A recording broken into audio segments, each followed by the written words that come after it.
Setting the stage, a world-class restaurant built on prestige and excellence.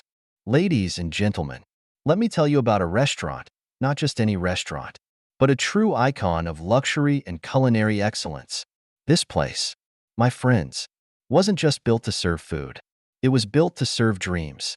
It's the kind of establishment where people walk in not just for a meal, but for an experience. We're talking about chandeliers that sparkle like diamonds, tables dressed in the finest linens, and a menu that reads like poetry. It's sophisticated. It's classy. It's everything you'd want from a five-star dining experience, and then some. Now, picture this.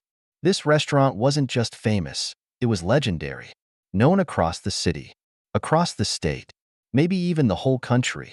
People booked tables weeks, sometimes months in advance, just to say they dined here.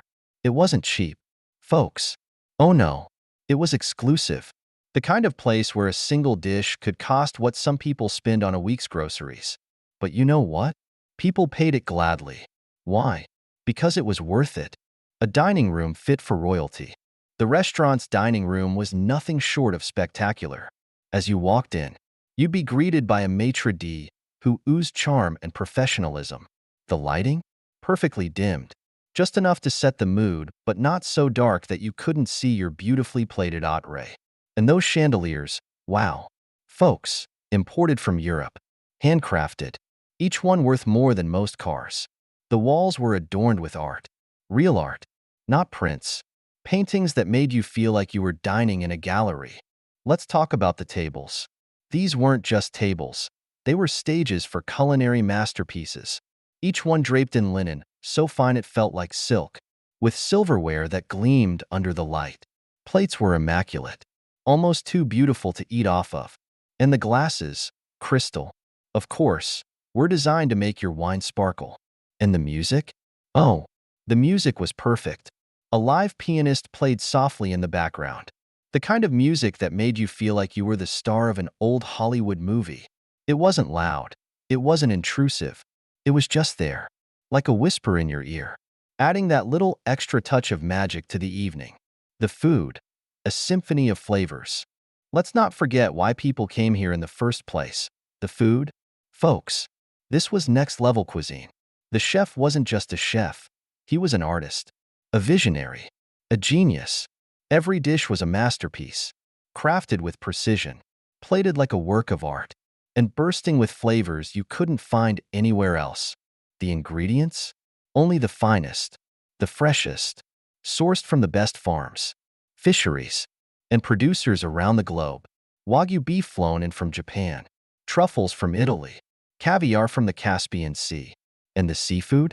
Oh, it was so fresh you'd think it had jumped straight from the ocean onto your plate. Every meal was an event. Diners would sit back in awe as plates arrived, each more stunning than the last. There were amuse-bouches that teased the palate, appetizers that made you close your eyes in pure joy, and entrees that left you speechless. And the desserts? Folks, they were a spectacle. Towering soufflés, intricately designed cakes, and handmade chocolates that melted like butter in your mouth. The staff, the pinnacle of professionalism. Let's not forget the staff. Folks, these were not your average servers. No, these were professionals. Trained, polished, and poised. They knew the menu inside and out, could pair wines like sommeliers, and treated every guest like royalty. The service was flawless. Plates were placed and removed with military precision. Glasses were refilled before you even realized they were empty. And every request was met with a smile and a certainly. Sir, or of course, madam. And the uniforms, oh, the uniforms were impeccable. Waiters in tailored suits, chefs in pristine white jackets, and the maitre d' in a tuxedo. This was a team that took pride in their work, that understood the importance of excellence. They didn't just work in the restaurant, they belonged to it. A reputation of excellence. Now, let me tell you about the reputation. This restaurant was the kind of place people talked about. It was in the magazines, the blogs, the Instagram feeds.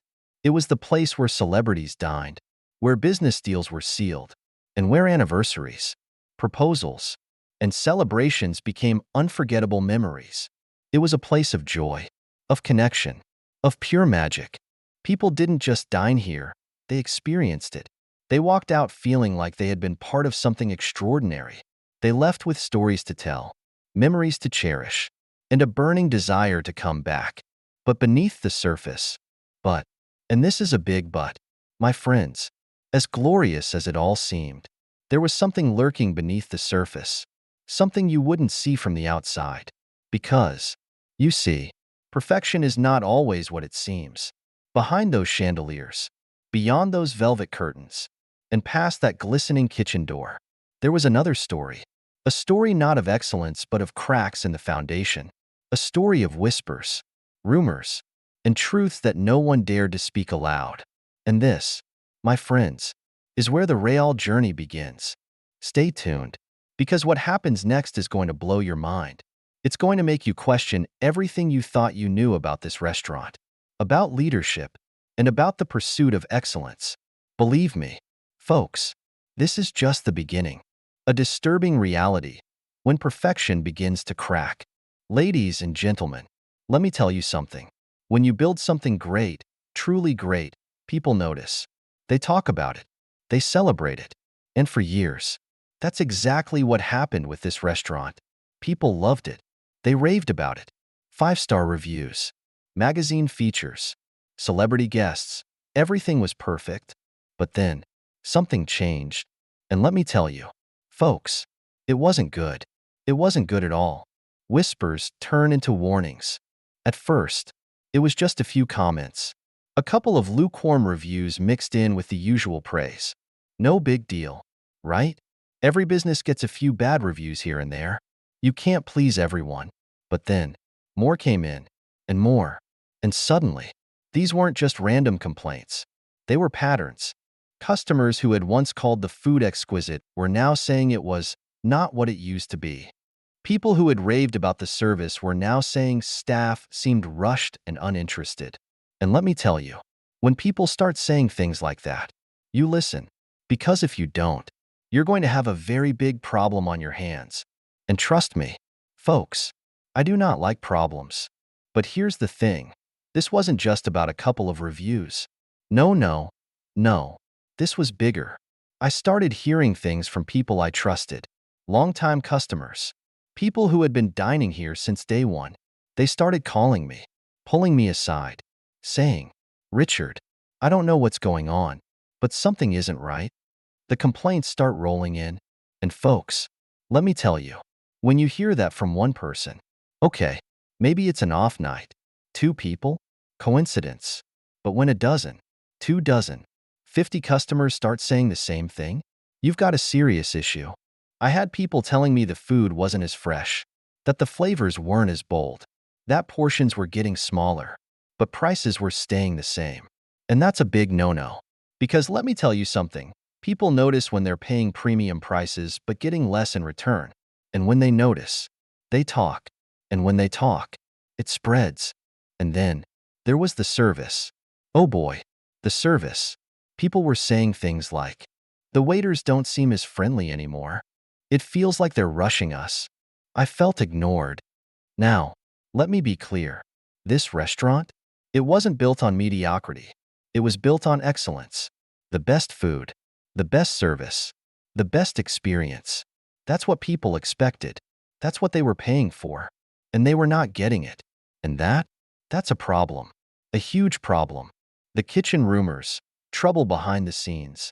But wait, folks, it gets worse. Because then, I started hearing things about the kitchen. And when you start hearing bad things about the kitchen, you know you've got serious trouble. I had former employees, good people, honest people, reaching out to me, saying, "Richard, you need to take a look at what's happening back there." I had suppliers telling me, they're not ordering the same quality ingredients anymore. I had people whispering, the kitchen isn't being run the way it used to be. Now, I know what you're thinking, Richard. You're the owner. How did you not know? And that's a great question. And let me tell you, I pride myself on knowing everything. But here's the thing. Folks, when a business grows, when you expand, you have to delegate. You put people in charge. You trust them. And 99% of the time, that's the right move. But that 1%? That's where things go wrong. And guess what? Things had gone very wrong. A disturbing conversation. One night, I got a call from a friend, someone who had been dining at my restaurant for years. He's the kind of guy who tells it like it is. No sugarcoating. No nonsense. And what he told me? It was bad. Richard, I don't know what's happening in your kitchen, but I just had the worst meal I've ever had there. I asked him what went wrong. Maybe the chef had an off night? Maybe the ingredients didn't arrive on time? But no, it wasn't just one thing. It was everything. The steak? Overcooked. The seafood? Not fresh. The sauce? Bland. The service? Rushed. And you know what he told me next? This is what hit me the hardest. He said, I wouldn't come back. Boom. Just like that. A loyal customer, someone who had been coming for years, was saying he wouldn't return. That was it. That was my wake-up call. The turning point. Time for action. So here's what I did. Folks, I didn't sit around. I didn't wait for things to magically fix themselves. No, I took action. Because that's what leaders do. I called a meeting with my management team. I demanded answers. And let me tell you something. Folks, it was a lot of excuses. Oh, we're short-staffed. Oh, we're adjusting to new suppliers. Oh, the customers are just being picky? No, unacceptable. That's not how I run things. That's not how winners run things. So I made a decision. A big one. I was going to see for myself, not as the owner, not as Mr. Moore, but as someone else entirely. I was going undercover. I was going to step into my own kitchen, not as the boss, not as the guy in charge, but as a dishwasher, the lowest position in the entire place. Because let me tell you something. Folks, if you want to see the truth, if you want to know what's really going on, you don't do it from behind a desk. You don't do it from a fancy office. You do it from the ground level. And what I found, let's just say, it was worse than I could have imagined. Stay tuned, folks, because what happens next, it's going to blow your mind. Going undercover. The bold move to uncover the truth. Folks, let me tell you something. When you want to get to the bottom of a problem, when you really want to see what's going on, you don't just sit around waiting for reports. You don't rely on what people tell you. No, you take action. You get in there. You get your hands dirty. And that's exactly what I decided to do. After hearing the complaints, after seeing the reviews, after that phone call from my longtime customer who said he wouldn't come back, I knew one thing. I had to find out what was really happening inside my restaurant. And folks, I wasn't going to do it as the owner. Because let's be honest, when the boss is around, people act differently. They put on a show. They straighten their backs. They smile wider. They do their jobs better. But when they think no one is watching, that's when you see the truth. So, I made a decision. A huge decision. I was going undercover. Not as a manager. Not as a chef.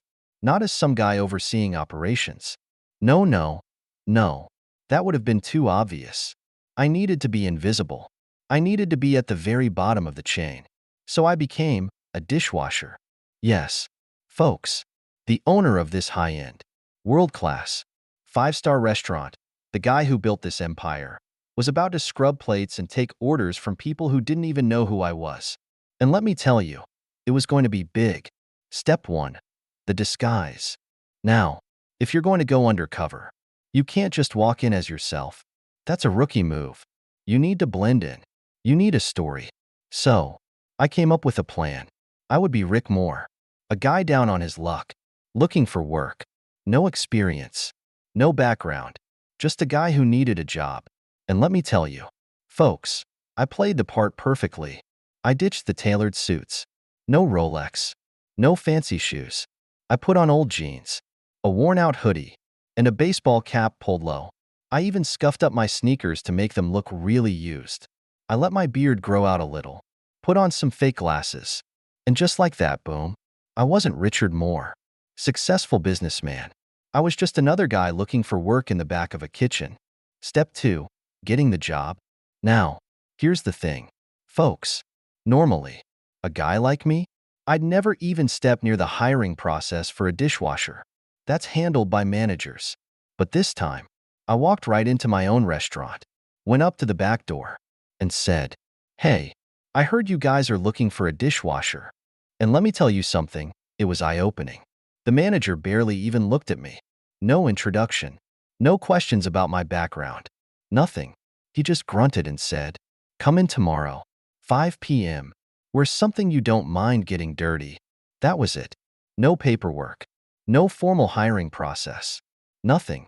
And right there, I knew. If they were this careless with hiring, what else were they careless with? Step 3. The first shift. Let me tell you, folks, washing dishes in a restaurant kitchen? It's tough. It's brutal. I've built businesses. I've negotiated million-dollar deals. But nothing prepared me for standing over a sink with my hands in hot, greasy water for hours on end. It was relentless. But here's what really got me. It wasn't just the hard work. It was the way I was treated. Nobody introduced themselves. Nobody explained how things worked.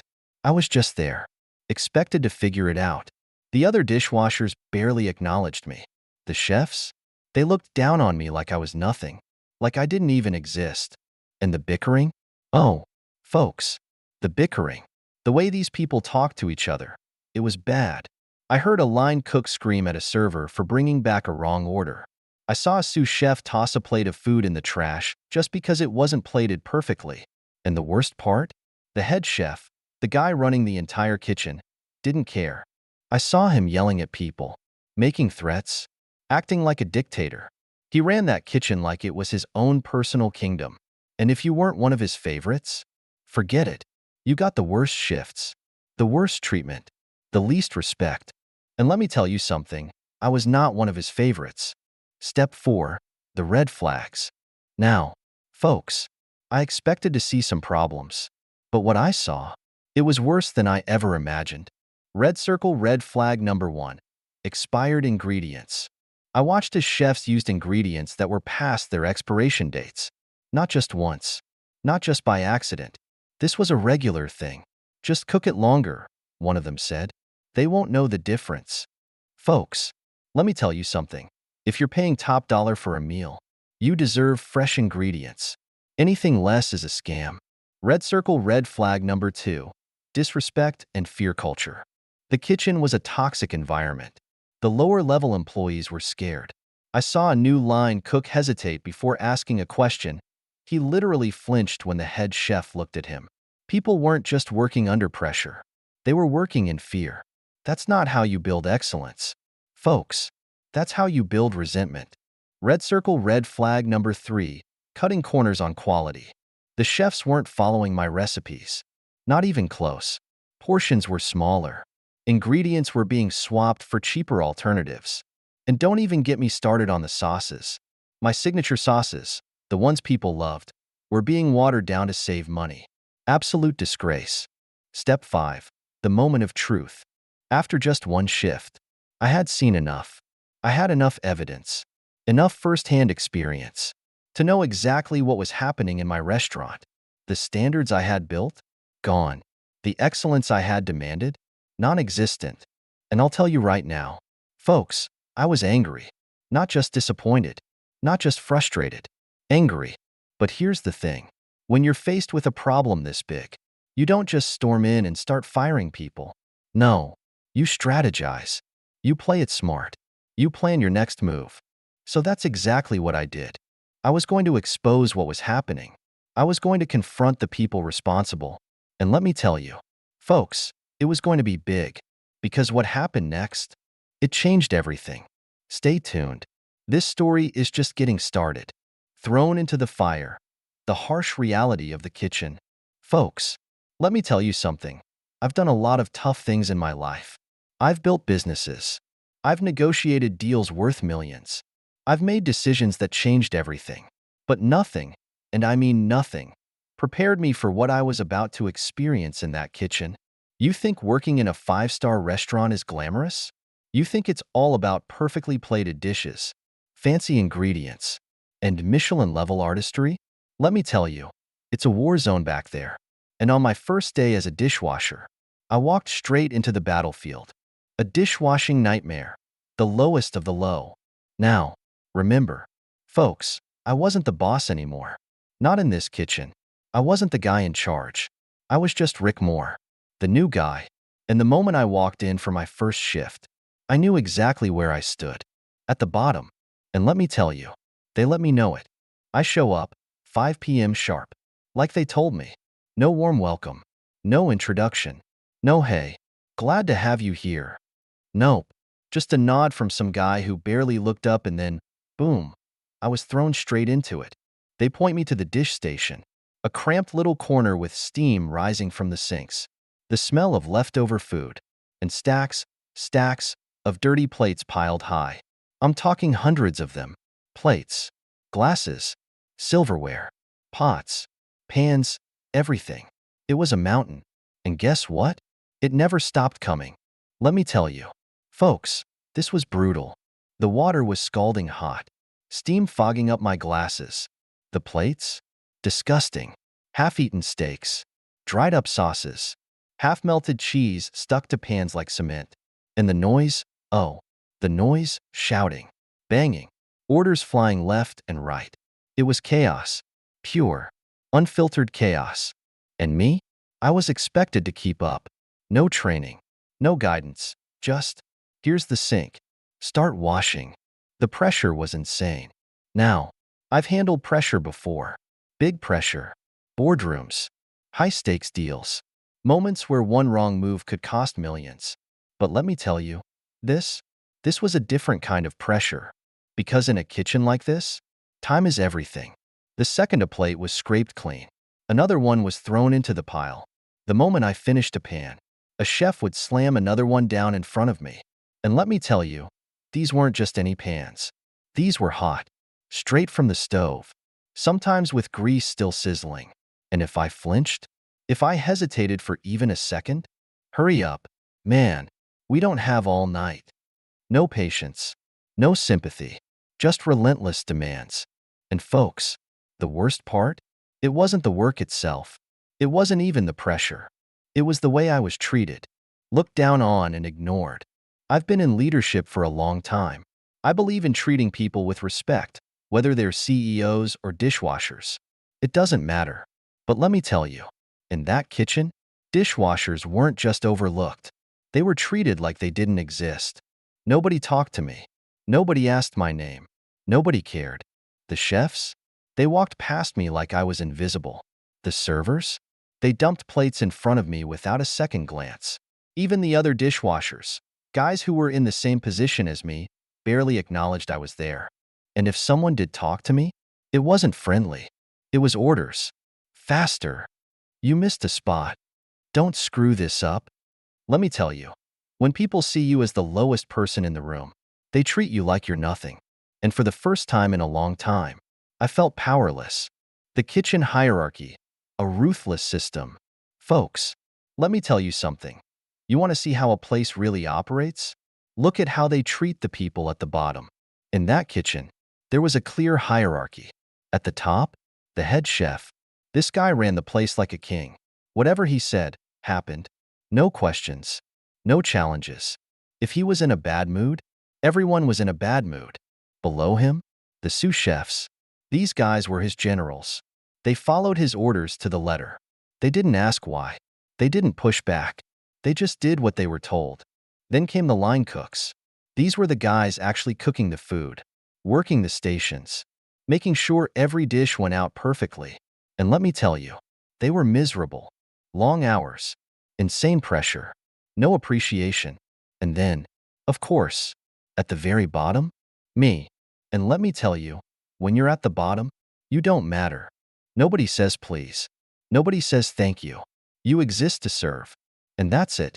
An unforgettable moment. About 2 hours into my shift, something happened that I'll never forget. A plate came back from a table. A steak, half-eaten. Customer didn't like it. Said it was overcooked. The head chef? Oh, he lost it. He grabbed the plate, slammed it into the trash, and shouted across the kitchen, "If you can't cook a damn steak right, get out." Folks, let me tell you, I've been in high-pressure situations before, but watching the way that kitchen operated, it was like watching a dictatorship in action. People worked in fear. They didn't respect their boss. They feared him. And that's not leadership. That's not how you build excellence. That's how you build resentment. And at that moment, standing there, my hands covered in grease and soap, I knew I had seen enough. Time to make a move. Folks, I walked into that kitchen thinking I was going to learn about food quality, about service, about efficiency.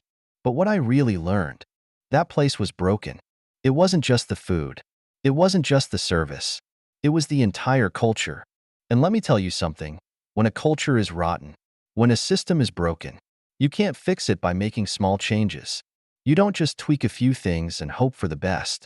No, you tear it down and rebuild it. And that's exactly what I was about to do.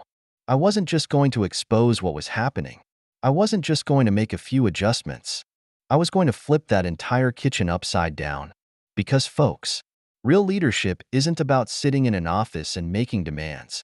Real leadership is about getting in the trenches, seeing the problems firsthand, and fixing them. And that's exactly what I was about to do. Stay tuned, because the next move, it was going to change everything. A toxic leader, when the head chef becomes a dictator. Folks, let me tell you something. When you run a business, when you build something great, you trust people. You have to. You put leaders in place. You delegate responsibility, and you expect them to uphold your standards. But sometimes they don't. Sometimes, the people you trust the most turn out to be the biggest problem. And let me tell you, in my kitchen, that's exactly what happened. I went undercover in my own restaurant. I worked at the bottom, the lowest of the low, as a dishwasher. I scrubbed plates. I watched. I listened. And what I found, it was worse than I ever imagined.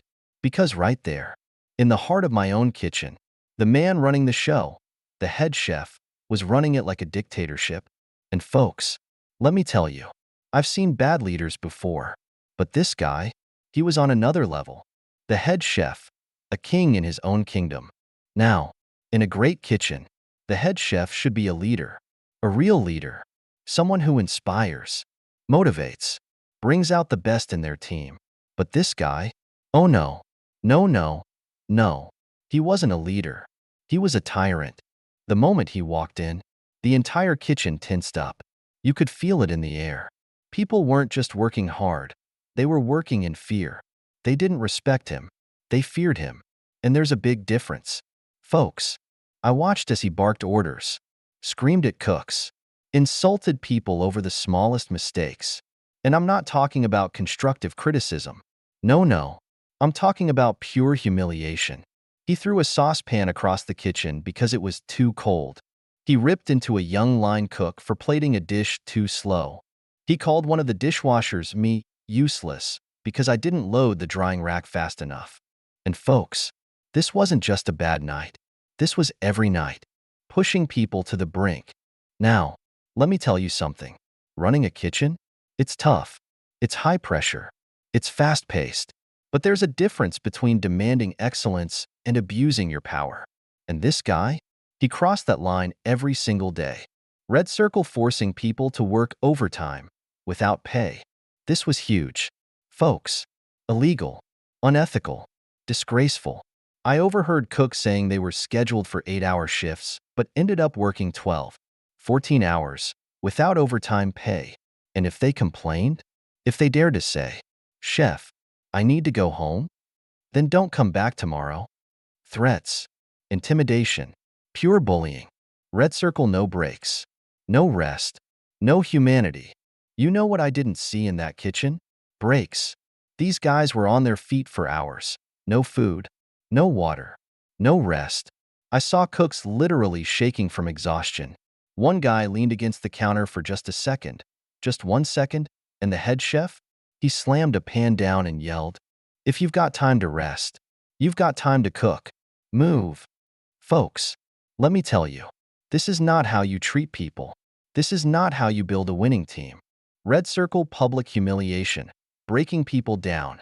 Now, I've been tough on employees before. I've demanded the best. But there's a right way to do it. And then there's this guy's way. He singled people out. He mocked their mistakes in front of everyone. He made cooks repeat tasks over and over. just to prove a point. And the worst part? He enjoyed it. He loved the power. He loved making people feel small. And let me tell you, folks, that's not leadership. That's weakness. The breaking point. A shocking moment. Now, let me tell you about the moment I knew this had to end. It was around midnight. The dinner rush was over, but the kitchen was still chaos. People were exhausted, moving slower, just trying to finish up. And then, it happened. A young cook, probably 19, 20 years old, was chopping vegetables. He was exhausted, barely keeping up. He made a small mistake, barely noticeable. And the head chef? He lost it. He grabbed the cutting board, threw it across the kitchen, and screamed, "Are you stupid? Do you even know how to hold a knife? Maybe you should go work at a fast food joint because you sure as hell don't belong in my kitchen."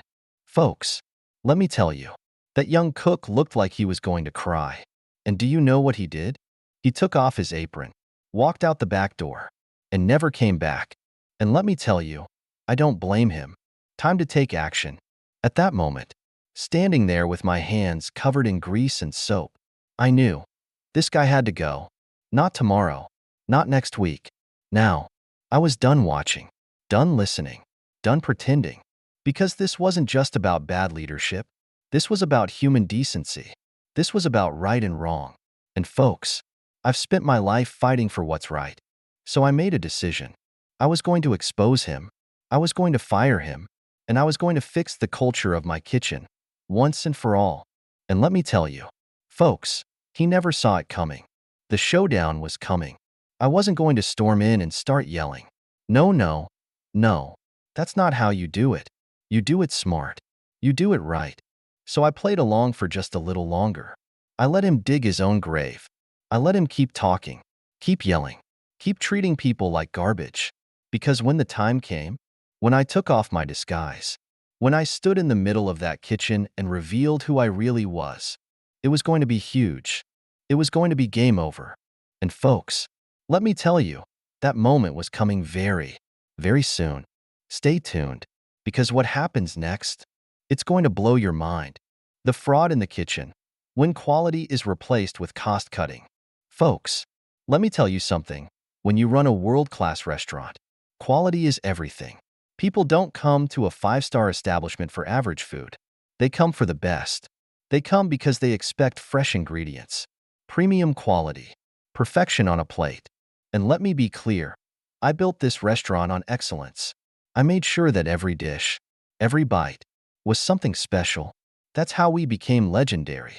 That's why we had wait lists that stretched for months. Because when people paid top dollar, they got top quality. Or so I thought. Because what I discovered when I went undercover, folks, it was disgraceful, it was shocking, and it was completely unacceptable. Cutting costs, cutting corners, destroying reputation. Now, listen, every business has to manage costs. I get that. You don't stay in business if you're reckless with your spending. But there's a right way to do it and a wrong way. And what I found, it wasn't just wrong, it was criminal. They were cutting costs at the expense of the customer. And folks, if you know me, you know one thing, I do not tolerate that. Ever. So let me tell you exactly what I saw. Rotten produce, expired meat, and seafood that smelled like a dumpster. Let's start with the ingredients. When I first built this restaurant, I made one thing very clear. Only the best. We got our beef from Japan, our seafood flown and fresh every day, our vegetables straight from the best organic farms. But what did I find in that kitchen? Red Circle steaks that should have been thrown away days ago, still being served. Red Circle fish that smelled so bad. Even the dishwashers, who were used to bad smells, winced when they walked by. Red Circle vegetables so wilted, so lifeless. They looked like they had been sitting in a grocery store dumpster. And the worst part? They knew it. They knew it. I heard them joke about it. I watched a sous chef smell a piece of salmon, literally wrinkle his nose in disgust, then shrug and say, just add more sauce. They won't notice. Folks, let me tell you something. They noticed. That's why I was getting complaints. That's why longtime customers were saying, something's different. Because you can cover up bad food with seasoning. You can distract people with presentation. But at the end of the day, bad food is bad food. And my restaurant? My restaurant was serving bad food. The sauce trick, how they covered up the fraud. Now, here's something you might not know. One of the oldest tricks in the book is covering up bad ingredients with heavy seasoning and sauce. And let me tell you, folks, they were experts at it. I watched as line cooks poured extra garlic butter over steaks that should have been thrown out. I saw them drown pasta in cream sauce to hide the fact that the shrimp had turned. And let me tell you, folks, if you need to cover up the flavor of your food, you have no business serving it. I saw one of the cooks add extra salt to a soup that was days old. Days old. And when I asked, "Is that still good?" do you know what he said? "It's fine. The salt will kill the bacteria." Unbelievable. Watering down the luxury. And folks, it gets worse. Because not only were they serving garbage, they were cheating customers out of what they paid for. Red Circle wine bottles being refilled with cheaper brands. Red Circle truffle oil being replaced with cheap knockoffs. Red Circle signature sauces being watered down. Yes, watered down to stretch supplies. Let me tell you, when people order a $100 steak, they're not paying for garbage covered in butter. They're paying for the best meal of their lives. And when they ordered a glass of our signature wine, they weren't expecting some cheap grocery store knockoff. This wasn't just cost cutting. This was fraud, cheating the customers, insulting the brand.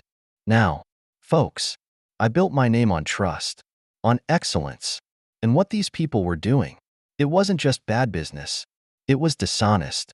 It was lazy. And let me tell you, lazy, dishonest people, they don't belong in my restaurant. I could see it now, customers ordering their usual dish, expecting perfection, and instead getting second-rate garbage. And the worst part? They probably thought I had changed, that I was the one cutting corners.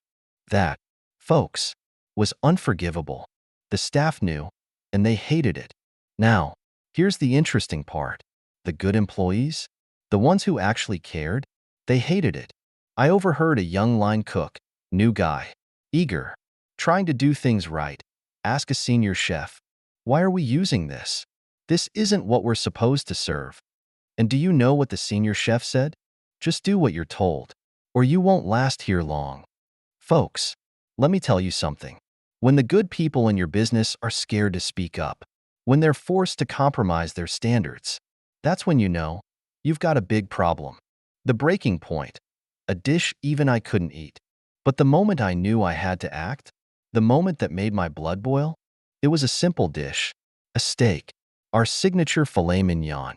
I watched them prepare it. I saw the meat. It looked off, not quite the color it should be. I saw the line cook hesitate, look around, then grill it anyway.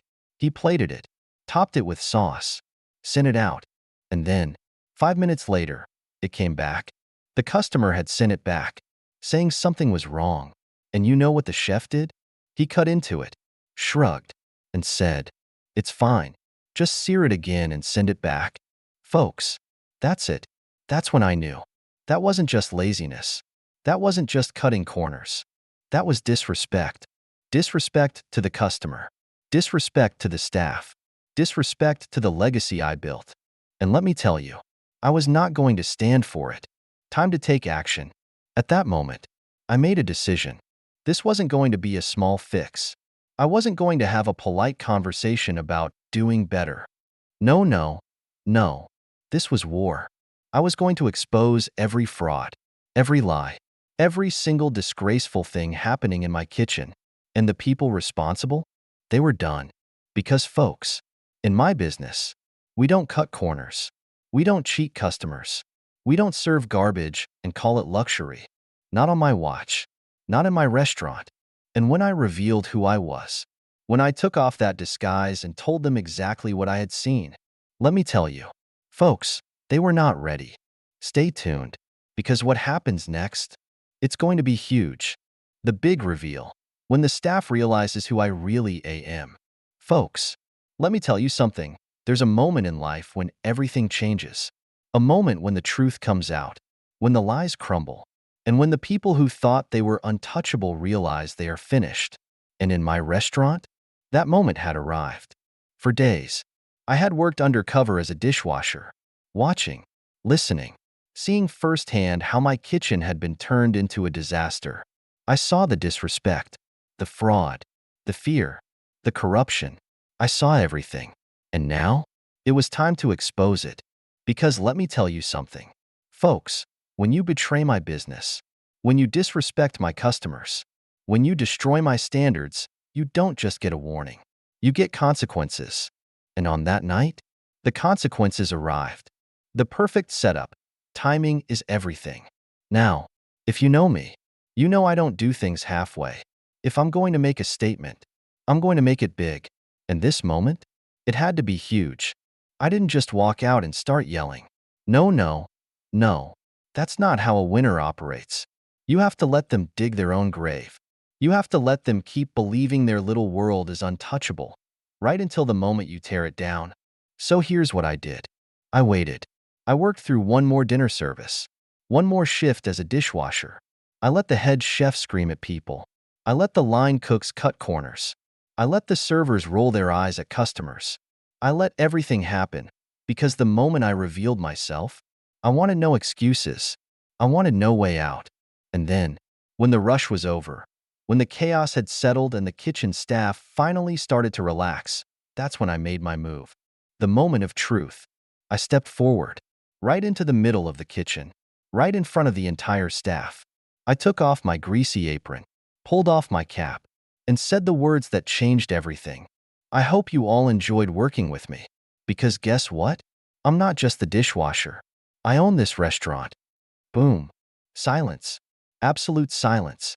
You could hear a pin drop. The room, which had been filled with shouting and clattering dishes just moments ago, was now frozen. People stared at me. Some of them turned pale. Others looked around like they were waiting for someone to tell them it was a joke. And then, the best part, the head chef. Oh, folks, you should have seen his face. Priceless. One second he was standing there, acting like the king of the kitchen. And the next, he looked like a man who had just been sentenced to life in prison. Because he knew exactly what was coming. The panic begins. And then, the excuses started. Oh, folks, the excuses were hilarious. Mr. Moore, I didn't know it was you. We were just having a rough night. I swear. Things aren't usually like this. Sir, I promise. Lies, lies, and more lies. They thought they could talk their way out of it. They thought they could convince me that this was some kind of misunderstanding. But let me tell you something. I don't deal in misunderstandings. I deal in facts. And the facts? They were ugly. Because I had seen it all. I had seen expired ingredients being served to customers. I had seen employees being forced to work overtime without pay. I had seen customers being lied to, disrespected, and overcharged. I had seen fear, incompetence, and outright fraud. And now, they were all going to answer for it. The confrontation, no more lies. I took a step forward, looked each and every one of them in the eyes, and then, in the calmest, clearest voice possible, I said, "Tell me the truth. Right now, how long has this been happening?" Silence. Some of them looked down at the floor. Some of them looked at each other, hoping someone else would speak first. But the head chef? He tried to bluff his way out. "Sir, I think you're misunderstanding." Wrong move. I cut him off. "No, I understand perfectly. You've been running my kitchen like a dictatorship. You've been cutting corners, disrespecting my staff, cheating my customers. I trusted you, and you took that trust and set it on fire." And folks, let me tell you, the moment I said that, he broke. He stammered. He tried to explain. He tried to shift blame. But at that moment, the other employees finally started speaking up. "He makes us stay late and doesn't pay us for it. He yells at us for no reason. He tells us to serve bad food because customers won't notice." And just like that, the entire system he had built, the fear, the abuse, the fraud, collapsed.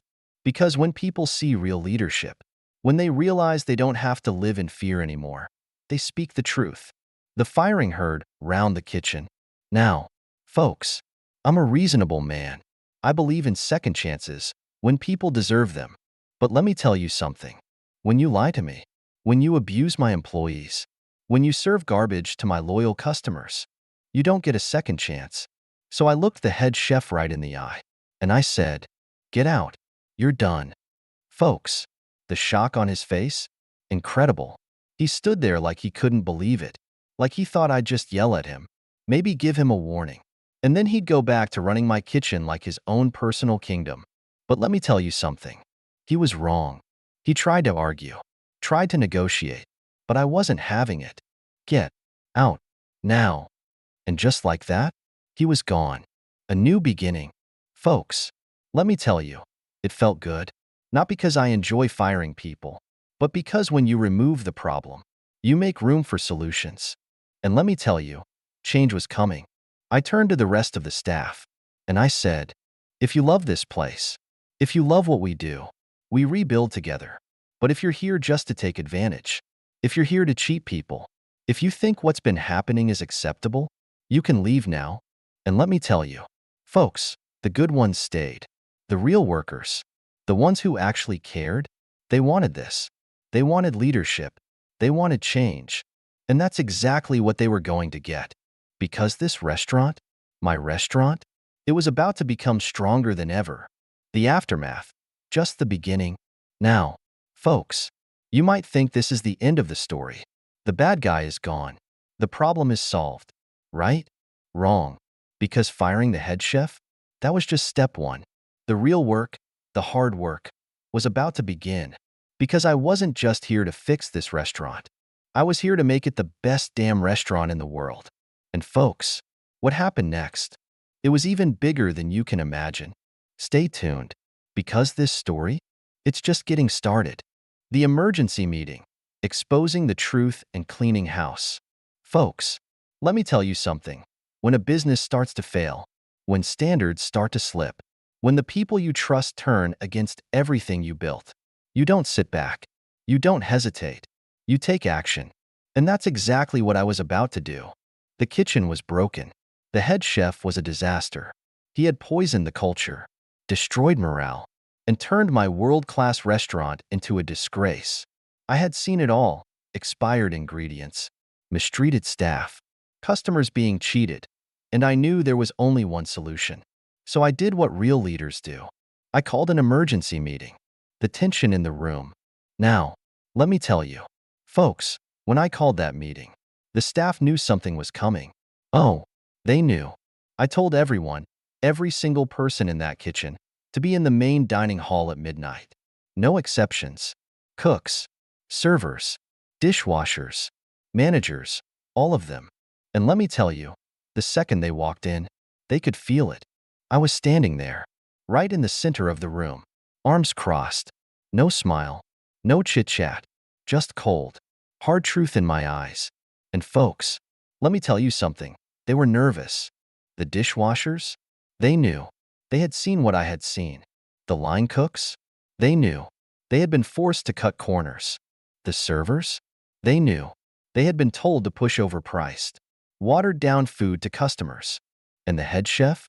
Oh, folks, you should have seen him. He sat there, arms crossed, trying to act calm, trying to act like he still had control. But let me tell you something. He was sweating. He knew his time was up. Dropping the bombshell, I stepped forward, took a deep breath, and said, "Let's talk about what's really been happening in this restaurant." Silence. I looked every single person in the eye, and then I laid out the truth. Red Circle expired food being served to paying customers. Red Circle overworked employees. Unpaid overtime. Threats. Intimidation.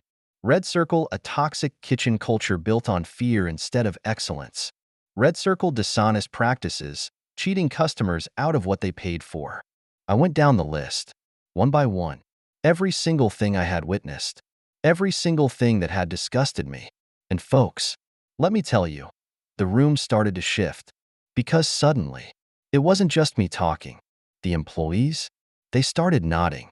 The servers, they started speaking up. "Yeah, I've been told to push expensive dishes just to rack up the bill. I get screamed at every single night for no reason. I haven't been paid for overtime in months." And then, the kitchen staff started talking. "The chef makes us reuse old ingredients. He tells us to add extra sauce to hide bad meat. I saw a cook get fired just for asking a question. And folks, let me tell you, the floodgates opened. Because once people see real leadership, once they know they won't be punished for telling the truth, once they realize the fear is gone, they speak up. And in that moment, I knew one thing. The head chef was finished. The confrontation.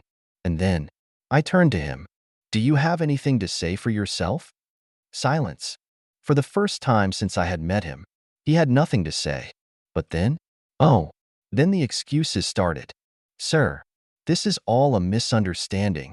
You have to run a kitchen with discipline. We were just trying to keep costs down. Wrong. I cut him off, looked him straight in the eye, and said, you didn't run a kitchen. You ran a disaster. Folks, let me tell you, he knew it was over. The firing. And then, I did what needed to be done. I stepped forward, pointed directly at him, and said the words he never saw coming. You're fired. Get out of my restaurant. Boom. The room was dead silent. The staff? Frozen. The head chef? Speechless. For a second, he just sat there, like he couldn't believe what was happening, like he thought he was going to talk his way out of it. But let me tell you something. Folks, when I make a decision, it's final. And then, he stood up, grabbed his things, and walked out. And folks, the second that door shut behind him, you could feel it. The fear? Gone. The tension? Gone. The dictatorship? Over. And for the first time in a long time, the staff could breathe again. The rebuild begins. Now, folks, let me tell you something. Firing a bad leader isn't the end. It's the beginning. Because now, we had work to do. I turned to the team, looked them in the eyes, and said, this is your kitchen now. No more fear. No more dishonesty. No more cutting corners. We rebuild this place the right way. And let me tell you something. Folks, they were ready. Because when you give people a real chance, when you take away the fear, when you let them know they're respected, valued, and heard, they step up. And that's exactly what they were about to do. The future was bright. Folks, that night, that wasn't just a meeting. That wasn't just a firing. That was a turning point. We weren't just fixing a restaurant. We were creating a legacy. And the staff? They weren't just employees anymore. They were a team. And let me tell you, folks, this was only the beginning. Because what happened next? It was bigger than any of us ever expected. Stay tuned. Because this story, it's far from over. Rebuilding the kitchen, restoring excellence, bringing back greatness. Folks, let me tell you something. When you take over a broken system, when you remove the bad apples, when you clean house, you don't just stop there. No, no, no. You rebuild. You take what was failing and turn it into something spectacular. That's exactly what we were about to do. After exposing the corruption, after firing the head chef, after standing in front of my team and telling them, no more fear, no more dishonesty, no more cutting corners, I knew one thing. We were just getting started. Because fixing a restaurant? It's not about just getting rid of the bad guys. It's about building something better, something stronger, something that people can believe in. So let me tell you, folks, this is how we rebuilt the kitchen, step by step, into the best damn team in the business. Step 1. A culture of respect and excellence. The first thing we had to do? Change the culture. You see, for too long, that kitchen was ruled by fear. People weren't working because they loved what they did. They were working because they were afraid. Afraid of getting yelled at. Afraid of losing their jobs. Afraid of making mistakes. And let me tell you something. Folks, fear does not create greatness. So I made it very clear. Blue Circle, no more screaming. No more public humiliation. Blue Circle, no more unpaid overtime. If you work, you get paid. Period. Blue Circle, no more toxic leadership. We lead with excellence, not intimidation. And let me tell you, when the staff heard this, when they realized this wasn't just talk, that this was real, you could see it in their faces. Hope, motivation, energy. Because when people know they're respected, when they know they're valued, guess what happens? They perform at their best. Step 2. Bringing in the right leadership. Now, folks, we all know A team is only as strong as its leader. And with the old head chef gone, we needed someone new, someone great. So I didn't just hire another typical chef. No, no, no. I searched for someone who understood what this restaurant stood for. Someone who believed in quality, teamwork, and excellence. And guess what? I found him. A chef who had worked in the best kitchens in the country. A chef who knew how to lead. A chef who didn't just scream orders, but actually inspired people to do their best work. I brought him in, introduced him to the team, and I said, "This man isn't here to be your boss. He's here to be your leader. And together, you're going to take this kitchen to heights it's never seen before." And let me tell you, folks, the energy in the room changed instantly. They were ready. Step 3. Fixing the food quality. No more shortcuts. Now, let's talk about something very important, the food. Because let me tell you, folks, when you start serving second-rate food, your business is done. Over. Finished. I wasn't going to let that happen. So we revamped everything. Red Circle, no more expired ingredients. Everything fresh. Every single day. Red Circle, no more cutting corners on quality. If it wasn't perfect, it didn't leave the kitchen. Red Circle, no more covering up bad food with extra sauce. If it wasn't right, we remade it. And let me tell you something. When the first dish came out under the new system, it was like magic. The colors? Perfect. The flavors? Bold. The presentation? World class. For the first time in years, the kitchen staff looked proud of what they were serving. And that, my friends, is what it's all about. Step 4. Training like champions. Now, let's be honest. A great kitchen doesn't just happen. It's built. It's trained. And let me tell you, folks, we train like champions. I didn't just hand people recipes and say, "Figure it out." No, no, no. We brought in the best trainers. We set higher standards. We drilled every single detail until it was flawless. We focused on white heavy checkmark knife skills, every cut, every slice, perfect. White heavy checkmark sauces, balanced, flavorful, Michelin star quality. White heavy checkmark plating, because presentation matters just as much as taste. And let me tell you, within weeks, the difference was incredible. Step 5. Holding the line. No more slipping. Now, here's the key. Folks, you can't just fix things and walk away. You have to hold the line. So I made sure every standard was enforced. Oncoming fist random quality checks, every shift, every plate. Oncoming fist customer feedback, if they weren't happy. We weren't happy. Oncoming fist staff accountability, if someone tried to cut corners. They were gone. And let me tell you something. We didn't just fix the kitchen. We created something incredible. The results, a restaurant reborn. Folks, after all the chaos, after all the problems, after all the failures, we finally did it. The restaurant was back. The food, better than ever. The kitchen, a place of excellence, not fear. The staff, motivated, dedicated, and ready to win. And guess what happened next? The customers noticed. Word spread. People started coming back. The bad reviews? Gone. Instead, fire. The food is better than ever. Fire. The service is unbelievable. Fire. This restaurant is back. Folks, we didn't just fix the restaurant. We made it great again. Final words. Leadership is everything. So let me leave you with this. Folks, businesses fail when bad leadership takes over. But when you have the right people, the right standards, the right vision, nothing can stop you. We took a broken kitchen, a toxic culture, a failing system, and we turned it into something extraordinary. Because that's what real leaders do. And let me tell you, folks, this restaurant, it's stronger than ever. And guess what? This is just the beginning. Stay tuned, because what happens next, it's going to be even bigger. Rocket. The grand comeback. A restaurant reborn. A team united.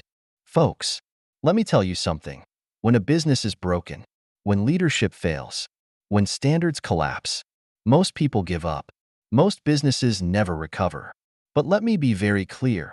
I don't do failure. I don't do quitting. I built this restaurant to be the best. And I was going to make sure it stayed that way. And let me tell you, we did it. We took a kitchen that was a disaster, a staff that was afraid, a business that was on the verge of collapse, and we turned it into something incredible. This isn't just a restaurant anymore. It's a movement. It's a revolution. It's a symbol of excellence. And folks, let me walk you through exactly how we made it happen.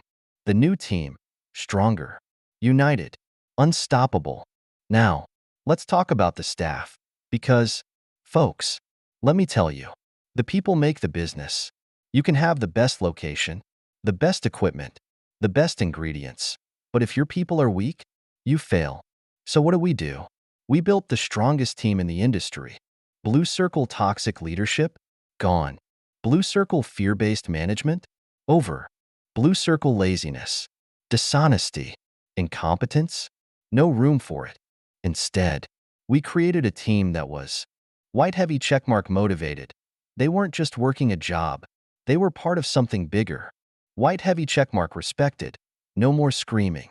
No more fear. Just accountability and teamwork. White heavy checkmark proud. Every dish, every service, every customer interaction was done with excellence. And let me tell you, when you build a real team, when people feel valued, when they know they are part of something great, they give it everything they've got. The food, back to world-class standards. Now, folks, let's talk about the food, because at the end of the day, that's what a restaurant is all about. And let me be very clear. We brought back the excellence. We brought back the quality. We brought back the magic. No more expired ingredients. No more watered-down sauces. No more cutting corners. Instead, fire fresh, premium ingredients, every single day. Fire dishes cooked to perfection. No excuses. Fire portions that matched the price. Customers got what they paid for. And let me tell you something, the customers noticed. People who had stopped coming, they came back. People who had lost faith in us, they gave us another chance. And do you know what they said? Rocket, this is the best meal I've ever had here. Rocket, this restaurant feels brand new. Rocket, whatever you guys did, keep doing it. That's how you know. Folks, that's how you know you're winning. The service, 5-star treatment. Every time. Now, a lot of people think a restaurant is just about food. Wrong. Service matters just as much. And let me tell you, folks, before we fixed this place, the service? Terrible. Employees didn't care. Customers were ignored. The atmosphere was cold. And let's be honest, bad service ruins everything. So what do? White heavy checkmark retrained every single staff member. Excellence wasn't optional, it was expected. White heavy checkmark taught them how to treat customers like VIPs. Because guess what? They are. White heavy checkmark created a system where no one was left waiting. Fast, efficient, flawless service. And let me tell you something. When people walk into a restaurant and they feel welcomed, when they feel valued, when they feel like they're getting a first-class experience, they keep coming back. And that's exactly what happened. The comeback, bigger, better, unstoppable. Now, let's talk about the big picture, because, folks, this wasn't just a little improvement. This was a total transformation. Chart increasing our reputation, restored. Chart increasing our customers, more loyal than ever. Chart increasing our sales, through the roof. And let me tell you something, we didn't just recover, we dominated. We went from Crossmark losing customers white heavy checkmark packed tables, waitlists every night. Crossmark negative reviews white heavy checkmark 5-star ratings pouring in. Crossmark a toxic work environment white heavy checkmark a team that was proud, strong, and united. And do you know what people started saying? Fire, this place is better than it's ever been. Fire, the food? Incredible. The service? Amazing. The atmosphere? Perfect.